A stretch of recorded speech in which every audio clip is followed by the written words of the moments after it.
we are honored to get to know the inspiring musical journey of Trudy Roshin.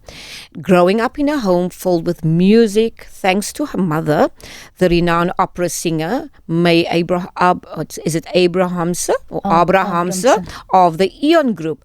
Trudy's love for music was nurtured from a young age, from piano lessons in her childhood to discovering the guitar in her teens. Now, Trudy's passion for music and songwriting blossomed. Her journey through the late 1980s and 1990s saw her performing at concerts and weddings, and later recording with some of Cape Town's finest jazz musicians.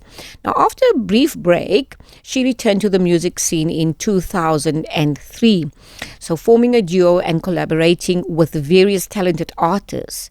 So please join us as we explore the life and music of Trudy Roshin, a true testament to the power of passion and perseverance. Now, just before the FYI show, we had a bit of a taste of the music that this beautiful lady makes, and that's Trudy Roshin. And that bit of music was called I'm So Happy Today. And I'm loving that we started with that because if you remember, in the week we had talks around depression, we had talks around anxiety and how that manifests, especially around this time of the year.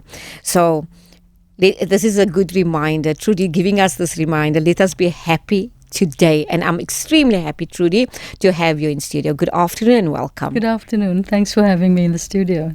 What a angelic voice. so I'm so happy that you are here and that we've started the show on that positive note, on the reminder, to live in the moment and to just be happy. Yeah. Yes.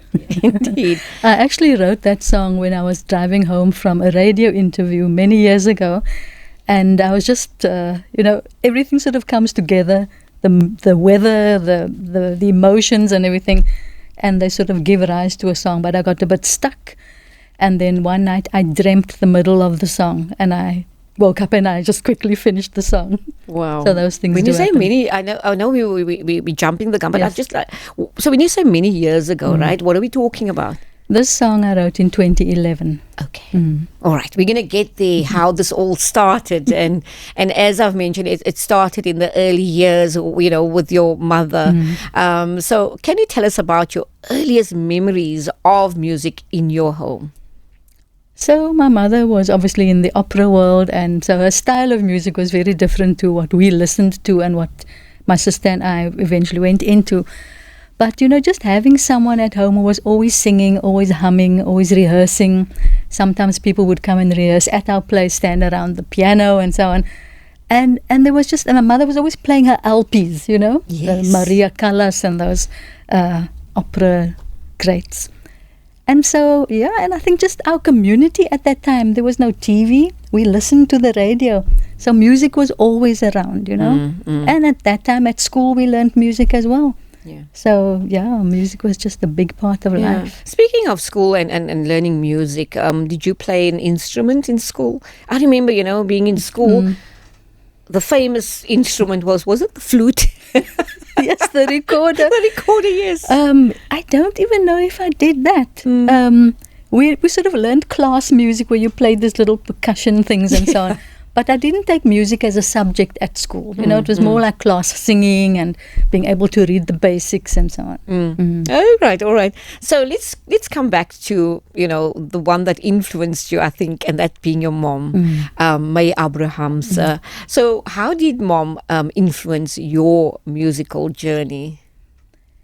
A lot of what I now understand about how my mother influenced me comes with the hindsight that you have later on in life. So my mom's now 94 and she's blessed. had Alzheimer's for 12 years. So she's in a very different state of life.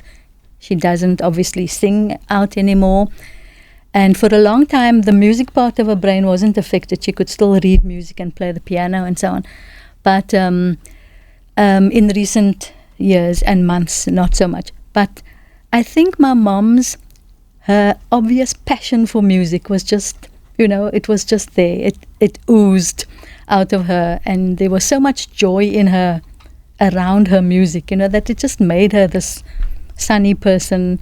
And and I think when you see somebody around you all the time enjoying something so much, it influences you, And now later on in my life, when I started organizing concerts and things, I found myself doing things the way my mother would have done them, very meticulous. And so at the same time that there's this right brain creative thing going, and the magic of music, there's also that, as we were talking earlier, that side of you that's structured and logical. So you put things in place, but then when you're doing your music, it's the other side. You mentioned mom being an opera singer, but you didn't go into that genre, right? No. For a while I took lessons with her. She was a voice teacher at the Eoan Group, and it was fun and so on, but I found the style, I didn't lean naturally into that style. It's very, you've got to breathe at the comma kind of thing. Yes. So I love listening to opera music, and my mom took us to all the operas when we were growing up. And I'm so proud of her for everything she achieved. But for me, it was always going to be folk and then jazz. It was the more lighter, the easier kind of music. Believe it or not, I don't know what, but I was always gravitated towards opera. I don't know what. Beautiful. I thought it was just such an elegant, it is beautiful so expression. moving. Yeah, expression of emotions, Yes. right? I see there's already coming a WhatsApp coming through on 0786 10 11 12. And I'll acknowledge it very quickly. It says, what an awesome interview today. Trudy is one of my favorite South African lyricists. Love her live performances. And that's from Pauline. Is it Clothier? Oh, Yes. Thank you so much, Pauline, Thank for you, sharing Pauline. that. Right, there we have it. Thank you so much. Yes, you're welcome to send through your comments on 0786 10 11 12. Now, how did the piano lessons come about? What was it like taking the piano lessons as a child, and how did that shape your musical foundation? So my mom lived in District 6 when she was growing up, and at that stage there was this thing in our community about children taking, piano lessons and ballet lessons and so on. And so they grew up like that. And when she had her 2 daughters, she had us take lessons as well. And that at that stage I learned to read music, and so that formed the foundation for what I did later. And again, sometimes people think musicians are flaky and unreliable. So sometimes that's not untrue, but there's a lot of intellect involved in music, and a lot of learning that has to go into what you do before you go on stage and do it. So that formed the foundation of what I went on to do later with my guitar. I think it taught me the disciplined side of music, But I didn't do it for many years. I was a bit restless. Oh, okay. So speak to us about, the piano lessons, like you said, that was a thing. Did you do ballet as well? Yes. Oh, okay. So now, did you not enjoy the piano? Our family moved around quite a bit, so we took piano lessons in Durban, and then when we moved back to Cape Town, the lessons themselves stopped. But we had all our books, and we carried on playing and so on. So, So maybe if there's a moment, in taking those piano lessons, what stood out for you? What was your highlight? Or even the low light? What didn't you like? The low light was the piano teacher smacking us on our knuckles with his pen. And apparently a lot of piano teachers do that. Anyway, how to discourage children. But the highlight for me, and it's funny because, again, only later on did I realize it wasn't a negative thing. I was apparently playing at some concert, like a little child's tune, with the music in front of me. And then the book dropped off the music stand, and the idea would be that the child wouldn't be able to carry on. And I just carried on, and the book was lying on the floor. And my family teased me about it because I wasn't actually reading. I'd memorized the thing. And later on I realized it's not a bad thing, At what age was this? About 8. 9, Okay. yeah. Wow. All right. So then let's move on, and I think guitar is where your love is. So share the moment you discovered your love for the guitar and how it changed your musical path. So I don't know when I started loving the guitar, but there is definitely a defining moment that came after I started loving the guitar. So whenever we would go to live performances or so on, I would watch the guitarist. I would just like be riveted. And I liked the gentle sound of a nylon string guitar, you know? It's just so, it's like a human voice. And, but there was one day in what's now called grade 11, standard 9. For some reason or other, there were 3 guitars in the classroom. And I don't even know if all 3 people could play, but I said, show me how to play, you know? And this person showed me a very basic chord and said, you put this finger there, that finger there, and then I strummed. And I couldn't believe that I was making music, you know, just like, I said, is that it? And they said, basically, of course, that wasn't it. There's so much more, and you never stop learning. But from that day, I was hooked. I was about 16, 17, and I went home and I begged my mother to buy me a guitar. And we didn't have enough money to buy a full size, so she bought me a half-size guitar. Okay, what does that mean? What is a full size? So full size is like what an adult would play. You know, it's like a full body, but then you get 3/4 and you get half, and I'm not sure what the others are. But so she bought me a half-size guitar, and I was a teenage girl. It was like a smaller than I needed guitar. And it was $29.99, brand new. Wow. And I learned on that. Somebody showed me how to read the little chord diagrams, and then I just basically learned to play chords so that I could accompany my singing, which was my passion, you know. Okay. And then later on took lessons with different people. So with the guitar now, the discovery of the guitar, and, you know, so obviously there had to be lessons. You've got your $29.99 guitar now. So what happened thereafter? Who taught you? For a long time, I just taught myself, and I hung around people who could play and learned as much as I could. And that's a big thing in music, you know, and probably in other walks of life as well, where you end up being around people who share your interests and your passions, and you just, it's like you absorb, you learn so much from them. I did take lessons for a while. I took classical lessons, and many years later kept going to different jazz guitar teachers. Okay. Because once I learned jazz chords, I just wanted to play only jazz. And even then, you know, I'm an average player. You know, I'll be very honest. I play to accompany my singing, you know. All right. We go back to the WhatsApp line. It says a wonderful interview of our wonderful colleague, Trudy, and that comes from Alison and Raisa with a big, beautiful red heart. They are 2 of my colleagues at South Peninsula High. Okay. Yeah. Are you a teacher? I'm a teacher there, yes. Wow, okay. I'm going to go back here. It says it's a pity that Trudy cannot do her music full time. That would be the cherry on the top for her, and that comes from Anwar Jakut. Oh, okay. One of my high school friends. This is so nice. I mean, you've got so much of support and love from everyone. I have wonderful people in my life, and they're just amazing. You know? And speaking of doing music full time, would that be your dream? It's always been my dream, but I've had a complicated adult life. And so I've always had to err on the side of making sure there's an income, etc. Yeah, I got divorced when my children were quite young, and that influenced all my other decisions. But I always found a way to keep music in my life, just not full time, you know.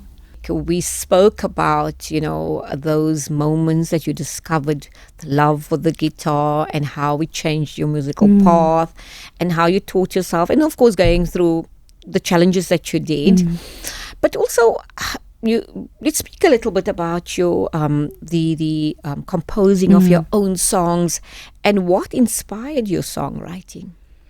You know, I've learned over the years that you get different kinds of songwriters. So some time ago, someone said to me, the way to tell if you're a good songwriter is someone just needs to fling a word at you, like any word, like ceiling or whatever, and then you'd be able to write a song. I'm not that kind of songwriter. For me, it's an organic and a very emotional thing, very deep. I have to be inspired. So I would say, so first of all, I'm a word nerd. So the two people who message you there from high school, they are in the English department at South Peninsula High School. And I teach with them. And we are all word nerds. So for me, the songwriting is a perfect meeting place of my word nerd part and my music. So what inspires me is anything that moves me deeply, either positively or negatively. So I have songs where I write about injustice against women. I have a song we're going to play later, I think, In the Shade of Table Mountain, about forced removals from District 6. So for me, I can't just go home and say, I think I'll write a song today. It doesn't work like that. Something has to affect me, you know. So having said as much, in matric when to study my history, I wrote songs with my history notes so that I could memorize them. And so it does, but again, it's the playing with words, you know. And I like that whole thing about playing with words, putting things that like messages I want to put out into the world, you know. I struggle to write love songs, even when I am in love. I just struggle to be that raw with that part of my life. But I can write about other things, you know. Mm-hmm. Interesting. So when you started composing your own songs, what was the first song that you composed?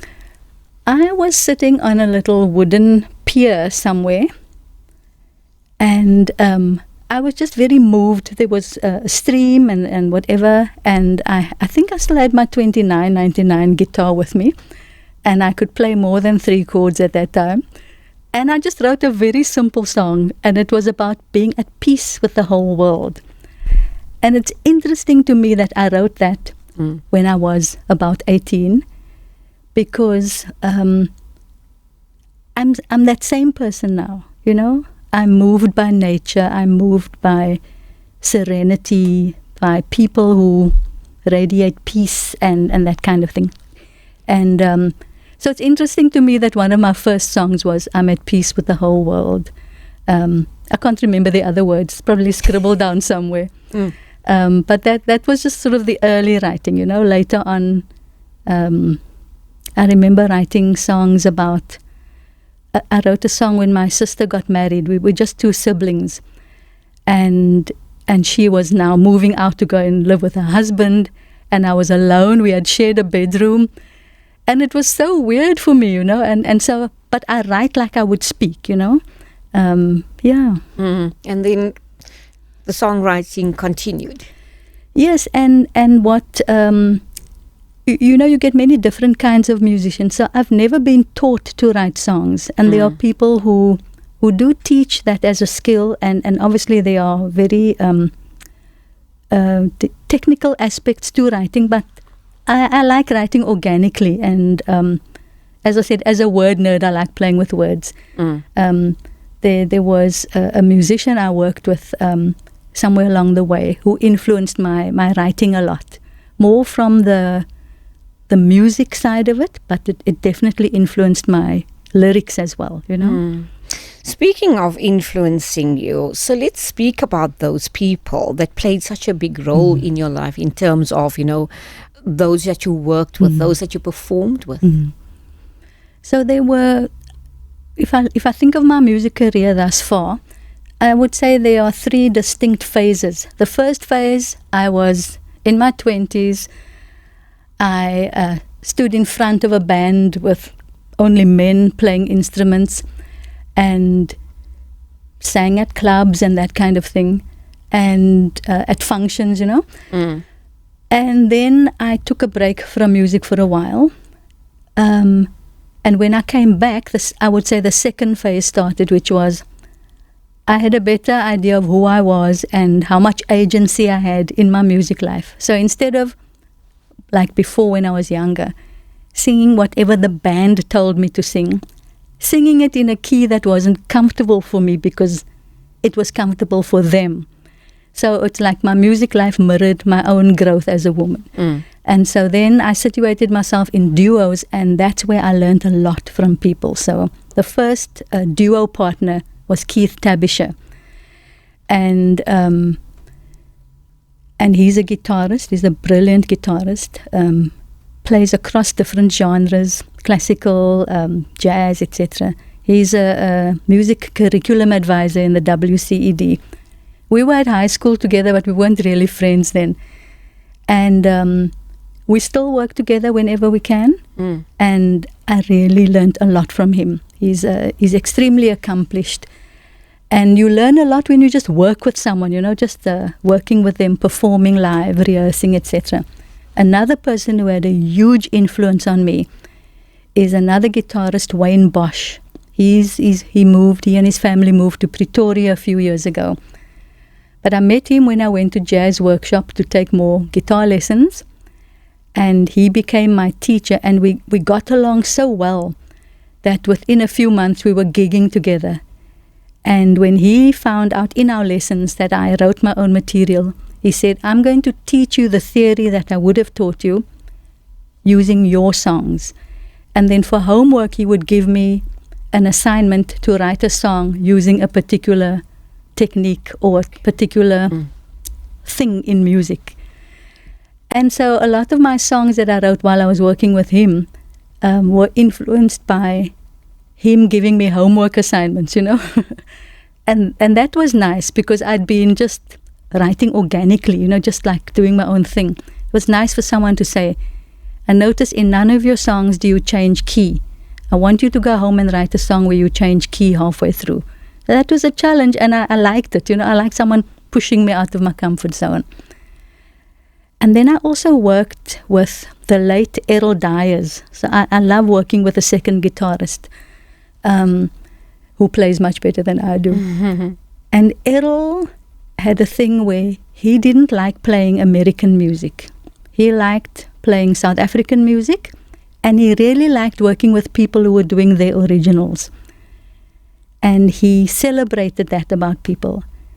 And again, I learned a lot from him. The first time I sang something with him, I put my guitar down, thinking, Errol Dyers, And he said, no, I want you to play. And then I realized he was playing around my chords. I mean, he was a master. And the fourth person I still work with now is a mature guitarist, Rudy Burns.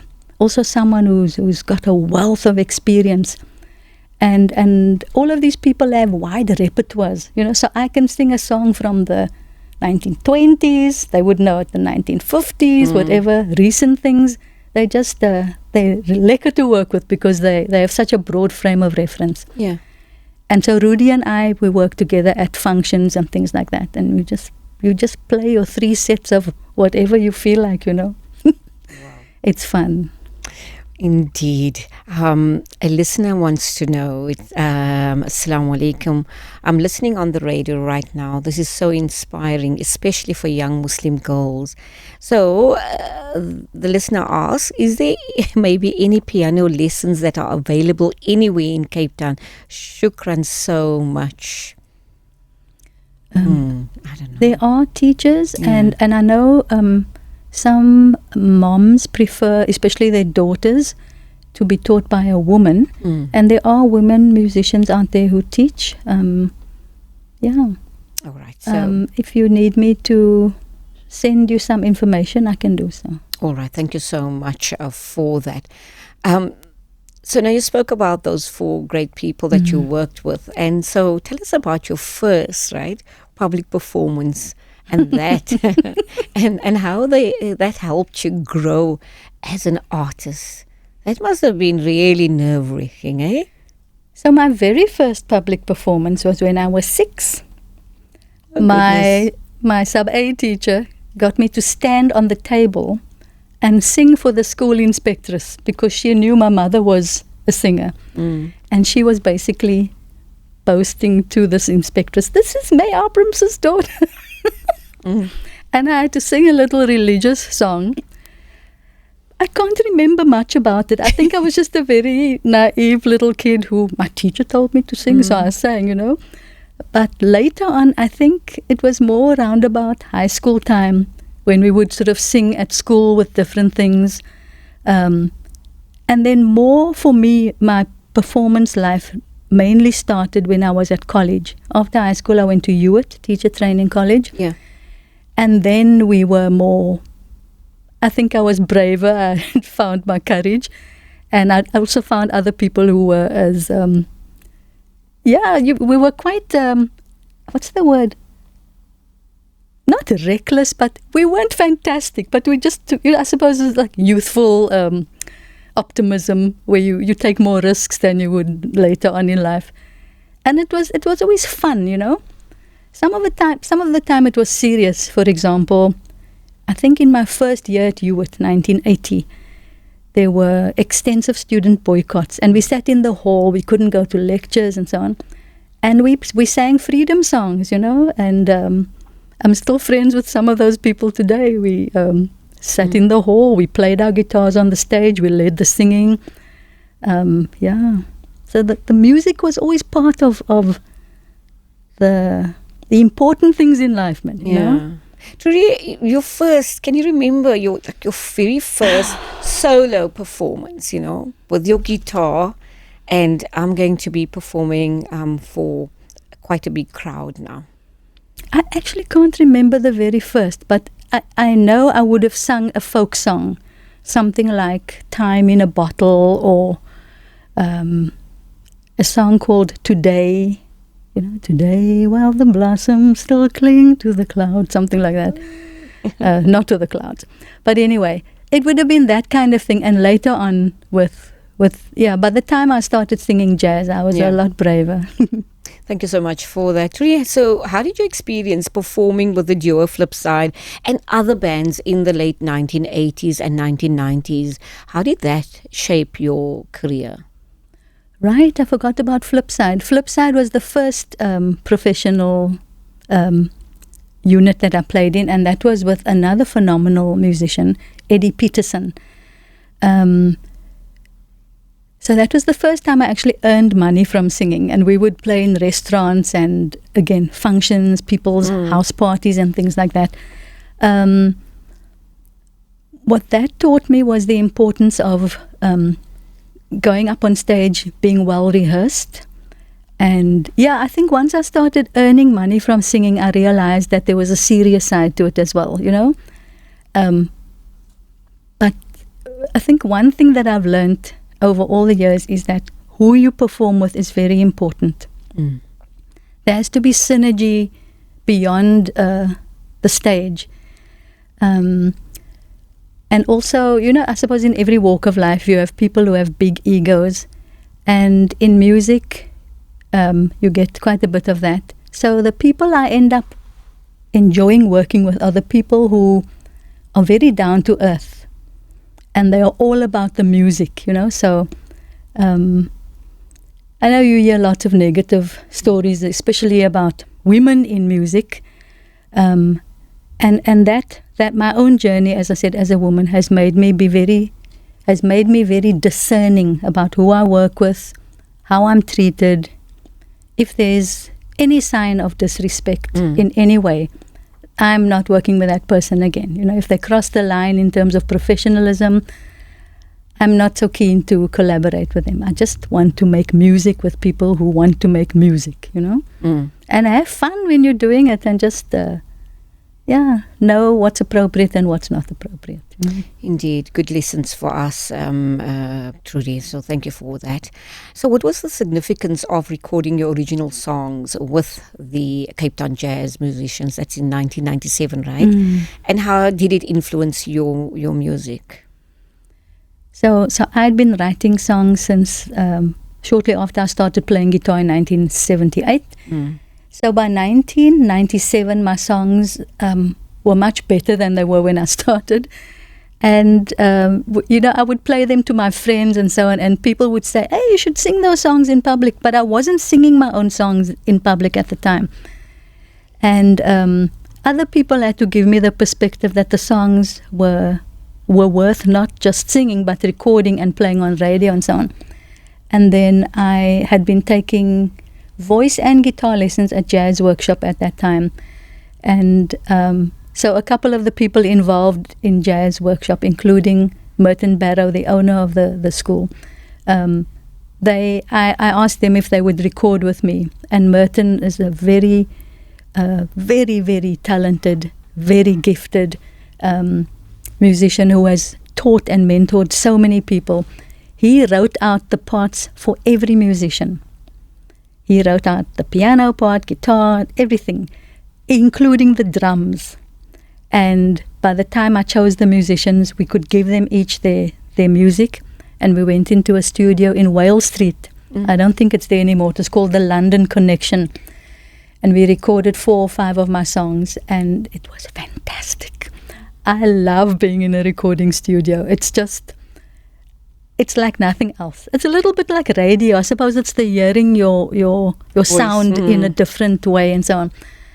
But also for me, when you go from like writing your song, you're sitting on your bed with your guitar and you're playing and singing.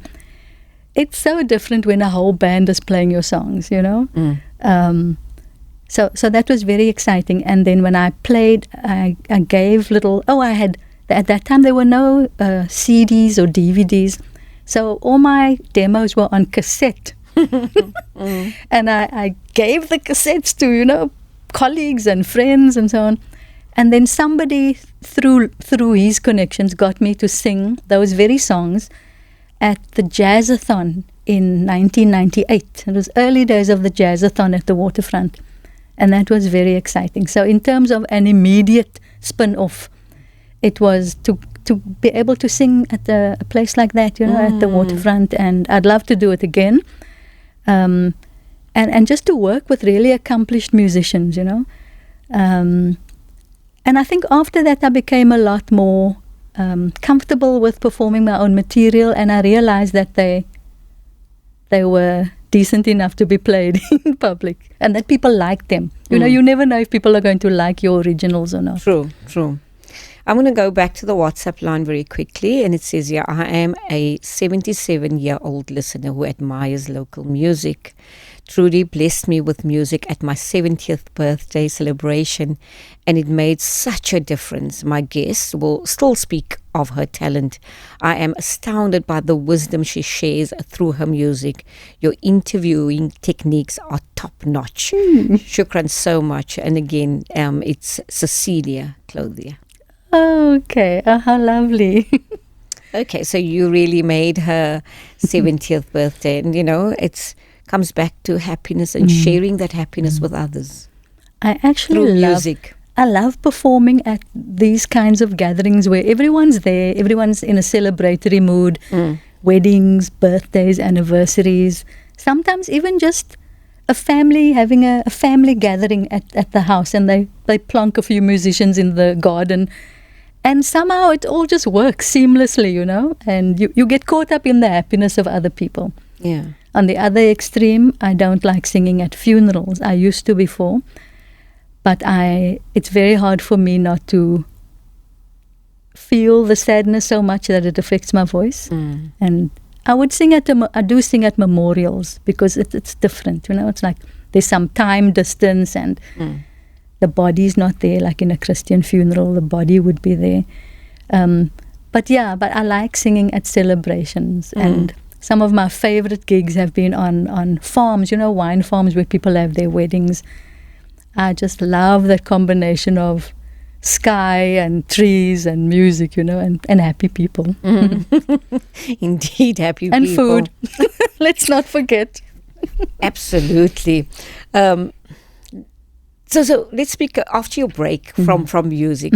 What motivated you to return and form the duo with Keith Tabasha? Tabisha, yes. Tabisha in 2003. And how has your collaboration evolved over the years? So Keith and I were together in a band a few years before that, in the 1990s. And I was the singer and he was one of the people in the band. And, bands break up. I think I left the band for some reason or other. And every time we'd see each other in passing, we'd say, we really must form a duo, And that went on for years. And then one day we actually decided, he said, come to my house on whichever date and bring your files and your guitar. And we started our duo. And we couldn't think of a name, so we just called ourselves Keith and Trudy. And then later on, we called ourselves Jazz, etc. We had another person working with us for a while, Donald Gain, on bass. The late Donald Gain, actually. But Keith, as I said, he's a phenomenal guitarist. He's a lovely guy. He's very funny. Also a word nerd. And through Keith, my repertoire broadened a lot, because not only was he accompanying me on songs that I had sung for a long time, like You've Got a Friend and things like that, but he would put jazz standards in front of me, and I would play the chords and he would play the fancy parts. And so I learned a lot through him about just sitting on stage, playing the chords of a jazz standard. So we would do instrumentals, but on my own I could never do those instrumentals because I hadn't put enough effort into learning to solo. Okay. But I can play the chords of a jazz standard. But so he broadened my repertoire in terms of working in a duo setting. It's not just the other person's accompanying me while I sing. I take a break from the singing some of the time, and then we just play instrumentals. And it's nice because it also means you showcase the other person, But over the years, we've played at different things, corporate functions and lots of education-related events, because he's in the education department and I'm a teacher. But yeah, the other day I was writing down, and sometimes he and I talk about the different funny places we've played at, man. Sometimes you're in a classroom in a school. We've played on the beach at a wedding. Just like unusual places. It's really fun. And one of the strangest gigs we did was we pitched up to play at the reception of a wedding up the West Coast. And when we got there, we found that the wedding had not happened. The couple had split on the day. But the woman wanted the party to go ahead. So they had the reception and they said, please play. We hired you to play. And they had the wedding reception when there had been no wedding. Maybe it's the split reception. Something else to celebrate. Yes. So really weird things happen. Oh, and another thing that Keith and I often do is we play, we do sing-alongs with people. Oh, so nice. It's often with older people. And sometimes like at an old age home, or sometimes it's like churches or whatever that would hire us to come and entertain the older people and so on. And so I put a book together many years ago, and then we dish out the book, and then people can request number 19, and then we play, and sometimes we ask people to come up and sing. So it's like live karaoke. And we have such fun at those gatherings. And very often we don't charge for that kind of thing because it's us giving back to, community. Yeah, to the our seniors, Absolutely. Very important. Our gems, aren't they? Yeah. So that's the other thing I like. Obviously, I'd love to do music full time. I still would. But I think the nice thing about doing it part time is that I can use my discretion about when I charge and when I don't. Okay. Whereas if music were paying my rent, you don't have that kind of latitude, Sure. So I like the status quo. So a teacher in music, or? No, actually not. I'm an English teacher, and I also teach life orientation. I see. All right. In wrapping up, unfortunately, we could speak for hours, Trudy, because you bring so much serenity in the studio. Thank just you. Chatting to you. What's the way forward? What does the future hold? So with my teaching job at the moment, I went back into full-time teaching in August last year. And it's quite consuming. So I've actually sidelined my music more than I thought I would. So what my challenge now is to schedule my music into my personal life at home, have regular rehearsals on my own, and actively put myself out there again. I've also got, all over my house, I've got little bits of paper with song ideas. I want to write those songs. I started writing a song called Mothers of Gaza. I want to write that song as a mother, you know. And so there's so much that I want to, you know, if I think that I'm in the latter part of my life, there's so much I want to put down in music to leave as a legacy for my children and for others who would like it, you know. So I want to write more, and I want to perform more because I love performing. Love it. Before I know we're over time. Please indulge, Lukman. You mentioned children. Are any of them in the field of music?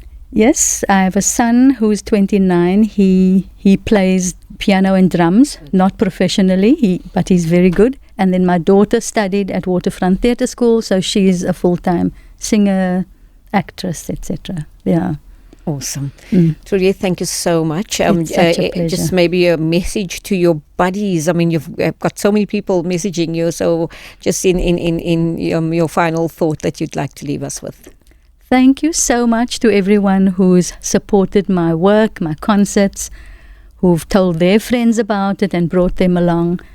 And also I'd like to encourage girls out there, you know, if you are a creative child, speak to your parents about taking it further.